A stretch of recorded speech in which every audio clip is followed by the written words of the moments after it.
భయంతో మాట్లాడుతున్న మాటలు తప్ప ఏమైనా ఉన్నాయని అడుగుతా ఉన్నా. వ్యవసాయ శాఖ మంత్రిగా ఉన్నారు ఒక ఆయన,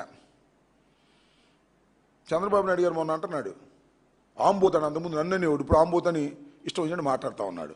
దానికి కూడా సమాధానం చెప్పగలం.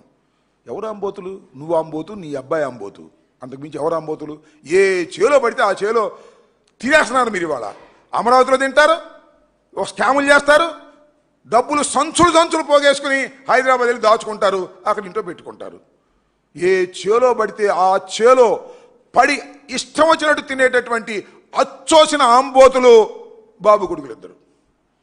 అంతా అన్యాయం, అక్రమం తప్ప రెండో పనే లేదు. వ్యవసాయ శాఖ మంత్రి గారు నేను అడుగుతా ఉన్నా, అయ్యా మీరు వ్యవసాయ శాఖ మంత్రి అయ్యారు, ఈ 2 సంవత్సరాల్లో అసలు గిట్టుబాటు ధర ఉంది? రైతు గిట్టుబాటు ధర వచ్చింది? కనీసం ప్యాడీకి లేదు, పసుపుకు లేదు, పొగాకు లేదు, మొక్కజొన్నకు అసలే లేదు. మొక్కజొన్నకు మద్దతు ధర లేదు అంటే దాడులు చేసి గోడౌన్లు సీజ్ చేసే పరిస్థితికి వచ్చారు మీరు. ఏం పోయేగాలం వచ్చిందో నాకు అర్థం కాలేదు. ఎవరు ఆంబోతులు? మీరు ఆంబోతులు. అచ్చెన్నాయుడు గారు కూడా ఆంబోతే, దానిలో ఏం అనుమానం లేదు. అచ్చోసిన ఆంబోతుల్లాగా వ్యవహరిస్తూ మమ్మల్ని మీరు అనేటువంటి ప్రయత్నం చేస్తున్నారు. ఇది దుర్మార్గమైనటువంటి విషయం కూడా ఈ సందర్భంగా చెప్పదలుచుకున్నాం. అంతేకాదు, యుద్ధం పేరు చెప్పి ధరలు పెంచేశారు. తగ్గించగలరా మీరు? పౌర సరఫరాల శాఖ మంత్రి గారిని అడుగుతా ఉన్నా, జనసేన మీరేం చెప్పారు, ఇప్పుడు ఏం చేస్తున్నారు? వైఎస్ఆర్ కాంగ్రెస్ పార్టీలో ఉన్నప్పుడు ధరల కన్నా తగ్గించి ప్రజలకు మేలు చేస్తామని చెప్పినటువంటి మీరు కూటమి ప్రభుత్వం, నేను అడుగుతా ఉన్నా మనోహర్ గారు పౌర సరఫరాల శాఖ మంత్రి గారు, రేట్లు ఏమైనా తగ్గిస్తారో? యుద్ధం పేరు అదేమంటే యుద్ధం అండి, యుద్ధం వచ్చేసింది అనేటువంటి మాటలు తప్ప మరొకటి లేదు. అంతేకాదు, పెట్రోల్ డీజిల్ ధరలు, చంద్రబాబు నాయుడు గారు అబ్బాయి యువగళంలో వెళ్ళాడు, రాష్ట్ర ప్రభుత్వం పన్నులు తగ్గిస్తాం, కేంద్రం పెంచినా సరే రాష్ట్ర ప్రభుత్వం వేస్తున్నటువంటి పన్నులు తగ్గించి వినియోగదారులకు చౌకగా అందించేటటువంటి బాధ్యత మాది అని చెప్పారు. మేనిఫెస్టోలో కూడా పెట్టారు. అయ్యా లోకేష్ గారు, లవకేష్ గారు, ఎందుకు తగ్గించరండి? యుద్ధం పేరు చెప్పి తప్పుకుపోదాం అనుకుంటున్నారా? తగ్గించండి. మీరు రాష్ట్ర ప్రభుత్వం వేస్తున్నటువంటి పన్నులు తగ్గించి వినియోగదారులకు చౌకగా ఇచ్చేటటువంటి ఆలోచన చేయగలరా అని సవాల్ చేస్తున్నా. అది చేయరు. అదెందుకు? ఆయన విద్యాశాఖ మంత్రిగా ఉన్నాడు కదా. జగన్మోహన్ రెడ్డి గారు ముఖ్యమంత్రిగా ఉన్నప్పుడు స్కూల్స్ తెరిసే రోజుకి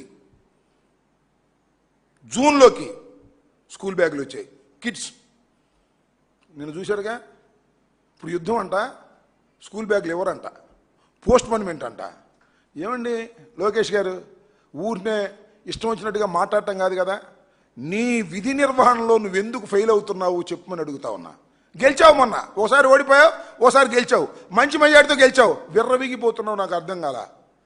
జగన్మోహన్ రెడ్డి గారి గురించి మాట్లాడుతూ ఉన్నావు. అసలు జగన్మోహన్ రెడ్డి గారి గురించి మాట్లాడేటటువంటి నైతిక అర్హత నీకుందా అని అడుగుతా ఉన్నా. జగన్మోహన్ రెడ్డి గారి ఓటమి ఎరుగని వీరుడు అని కూడా ఈ సందర్భంగా చెప్తా ఉన్నా. మీరు అక్కడ ఇక్కడ కొట్టేసినటువంటి పార్టీలు తప్ప మీరు సొంతంగా పెట్టుకుని అధికారంలోకి వచ్చినటువంటి రాజకీయ పార్టీలు కావు అనే విషయాన్ని నారా లోకేష్ బాబు తెలుసుకుంటే మంచిదని ఈ సందర్భంగా నేను చెప్పదలుచుకున్నా. అయ్యా మీరేమంటారు? లోకేష్ గారు మొన్న ఇక్కడికి కడప వెళ్ళాడు. కడపలో చాలా బ్రహ్మాండంగా మాట్లాడుతున్నాను అనుకుంటున్నాడు. చాలాసేపు మాట్లాడాడు.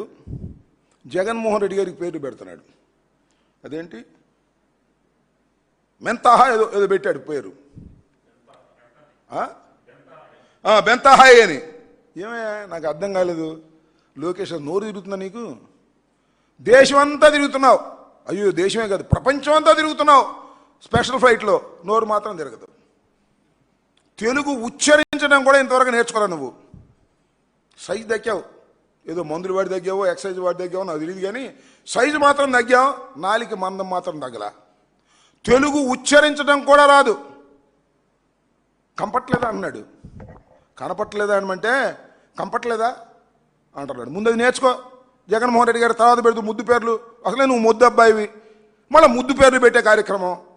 ఎవరో మాధవి ఉంది అక్కడ లోకల్ ఎమ్మెల్యే గారు, మాధవి గారు అహర్నిశలు కష్టపడింది అనాలి, మాధవి గారు కష్టపడింది అంటున్నాడు. ఏంది ఇది? తెలుగు ఉచ్చరించడం కూడా రానటువంటి ముద్దబ్బాయి జగన్మోహన్ రెడ్డి గారికి పేర్లు పెట్టే దశకు వచ్చావంటే ఒకసారి అర్థంలో చూసుకోవా. సన్నబడితే సన్నబడవచ్చు, నాలిక మందం తగ్గించుకొని మాట్లాడటం మంచిది. ఇష్టం వచ్చినట్టుగా మాట్లాడుతున్నావు, ఏం పీకారు అంటాడు. పీకుతారు, తొందరపడమాక, నిన్ను ఖచ్చితంగా పీకుతారు. ఈ ఎలక్షన్ సమయం వచ్చేటప్పటికి జనం నిన్ను మామూలుగా పీకరు, అద్భుతంగా పీకుతారు. ఆ పీకుడు సెక్షన్ ప్రారంభమైనప్పుడు నువ్వు ఎక్కడ ఉంటావో చూస్తాం. ఊరికి నీ విచ్చలవిడిగా నోటికి ఏదొస్తే అది అధికార మదంతో, డబ్బు మదంతో మాట్లాడేటటువంటి ప్రయత్నం చేయటం అనేది సమంజసం కాదు. జగన్మోహన్ రెడ్డి గారిని అనేటటువంటి నైతిక అర్హత నీకు లేదు, మీ నాన్నకి లేదు అనే విషయాన్ని గుర్తుపెట్టుకో. జగన్మోహన్ రెడ్డి గారు ఒక వీరుడు. కేంద్ర ప్రభుత్వాన్ని వ్యతిరేకించి ఒక రాజకీయ పార్టీని పెట్టి కష్టపడి ఓటమి ఎరుగని విధంగా ముందుకు తీసుకువెళ్ళాడు. పార్టీ ఒకసారి అధికారంలోకి వస్తుంది, ఒకసారి అధికారంలోకి పోతుంది, అది వేరే అంశం. కానీ జగన్మోహన్ రెడ్డి గారు ప్రజల పక్షాన నిలబడి పోరాట యోధుడిలాగా చేసేటువంటి వ్యక్తిని నీ ఇష్టం వచ్చినట్టుగా మాట్లాడేటటువంటి ప్రయత్నం మీరు చేస్తున్నారు. ఇది సరైనటువంటి విధానం కాదని కూడా ఈ సందర్భంగా చెప్పదలుచుకున్నాం. ఇంకా చంద్రబాబు నాయుడు గారు సూపర్ 6 అయిపోయిందంట. సూపర్ 6 ఓవర్ అయిపోయింది అంటున్నాడు. ఏమైంది? ఆడబిడ్డ నిధి ఏం చేశారు? ఏమండి చంద్రబాబు నాయుడు గారు, ఆడబిడ్డ నిధి ఏం చేశారు గుర్తుందా మీకు? మర్చిపోయారా? ఎన్నికల ముందు మాత్రం అన్నీ గుర్తుంటాయి, ఎన్నికలు అయిపోయిన తర్వాత మర్చిపోతారు. మేనిఫెస్టో తీసి బొట్లో పడేస్తారు. నిరుద్యోగ భృతి ఏమైంది? ఎవరికి ఇచ్చే ప్రయత్నం చేస్తున్నారా? సూపర్ 6 అయిపోయింది కడగొద్దు అంటున్నాడు. మరి నిరుద్యోగ భృతి ఏమైంది? నిరుద్యోగ భృతి మాత్రం 50 ఏళ్లకే ఫెన్షన్ అన్నారు. ఏమైంది 50 ఏళ్ళకి ఫెన్షన్? ఇచ్చిన 143 వాగ్దానాల్లో కొన్ని అరకొర చేసేసి అయిపోయింది కొట్టని షౌట్స్, మమ్మల్ని ఎవరు అడగడానికి వీల్లేదనేటువంటి పరిస్థితుల్లో ఇవాళ మీరు మాట్లాడుతున్నారు. చాలా డెవలప్ అయిపోయారు. ఎంత డెవలప్ అయిపోయారంటే, సరే ఇంతకు ముందు వెన్నుపోటు పోవడంలో మిమ్మల్ని మించిన వాళ్ళు లేరు, కానీ ఈ మధ్యన లేటెస్ట్గా మిమ్మల్ని చూస్తుంటే చాలా గొప్పగా అనిపిస్తుందండి.